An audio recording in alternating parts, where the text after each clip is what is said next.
I was the textbook definition of a Velcro girlfriend. If I could have spent 24 hours a day physically fused to my boyfriend's side, I would have. I was in the middle of my nightly routine, clinging to his neck and begging for one more goodnight kiss, when a flicker of strange, translucent text drifted across my vision like a live stream comment section. Is this side character actually brain dead? Can't she see the lead is doing a tactical lean back? For real, he doesn't even want to touch her. He only dated her to keep the crazy fans away. She really thinks she's the love of his life? Delusional. Almost there, guys. The real heroine is about to make her entrance. Our little stage 5 clinger is getting the boot any minute now. I stared at the floating words, my heart dropping into the pit of my stomach. My fingers, which had been laced tightly behind Cade's neck, slowly began to lose their grip. In the next second, Cade lifted his head. His eyes were dark, shadowed with a touch of the irritation that comes from being interrupted. His voice was a low, honeyed rasp. Why'd you stop? My heart gave a violent squeeze. My eyes darted around the room, unable to meet Cade's gaze. Under his piercing look, the kind that felt like he was peeling back layers of my skin, I reached down and gripped the silk sheets, whispering, I'm just tired. Cade didn't say anything. He just watched me for a long beat, probably trying to figure out if I was glitching. After a moment, he rolled over, his back to me. His voice was flat, impossible to read. Then sleep.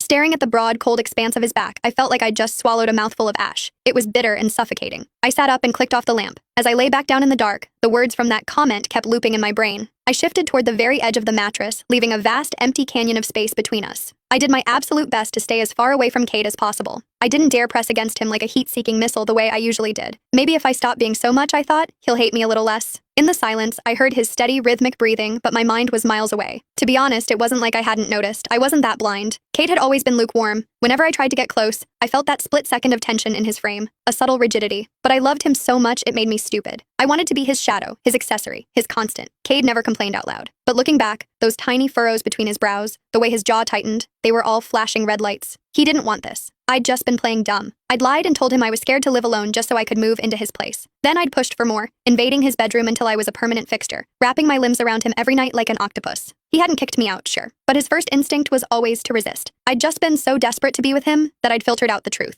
Now it seemed the comment was right. The air in the room felt heavy. I tossed and turned until the early hours of the morning, finally drifting into a fitful sleep. When I woke up, I realized I was curled into Cade's chest, my right arm locked firmly around his waist. His chest rose and fell in a slow, steady rhythm. After a few seconds of frozen realization, my soul nearly left my body. My body had gone into autopilot during the night, seeking him out like a habit I couldn't break. If he woke up and saw me like this, the annoyance would be written all over his face. Holding my breath, I moved with the agonizing slowness of a glacier, trying to retract my arm. I was inches away from a clean break, almost back to my side of the bed when a hand clamped firmly around my wrist. I looked up, slamming right into Cade's deep, bottomless eyes. He'd clearly just woken up. His voice was thick with sleep. What are you doing? Panicked, I yanked my hand back and shoved against his chest with both palms, trying to create distance. I stammered out the first excuse I could find. Nothing. It's late. I have to get to work. Cade didn't respond. He just watched me with that expressionless mask.